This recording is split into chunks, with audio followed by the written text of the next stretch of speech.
Hindi lang mga Pilipino ang nakakaramdam ngayon ng concert vibes na dala ng simula at wakas kick-off concert collection ng SB19 dahil maski sa global streaming platform na Spotify ay tumabo-tabo na rin ang pagkilala sa P-Pop Kings. Kinumpirma mismo ng official social media platforms ng SB19 ngayong Webes, Pebrero 5 na ang kanilang album na nabanggit ay umabot hanggang number 7 sa Spotify Global Debut Album Chart.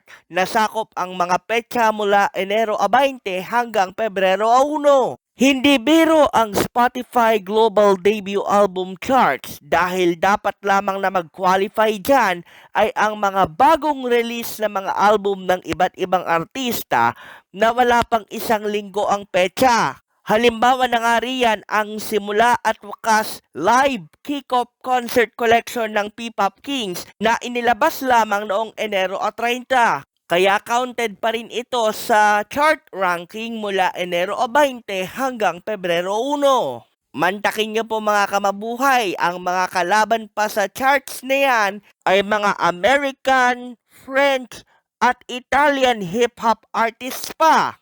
Gaya na lamang ni Don Toliver, Da Baby, LaFoine, Mio West at Nicky Jam. Patuloy ang buhos ng congratulatory messages ng mga fans sa kanilang hinahangaang P-Pop Kings dahil ayon sa kanila, talagang patuloy lamang ang paghigit ng 5 sa sagad na at matyaga na nilang hinihintay ang magiging general selling period ng mga tickets para sa kanilang inaabangan na WAS, Wakas at Simula, The Concert Trilogy Finale ng Abril 18.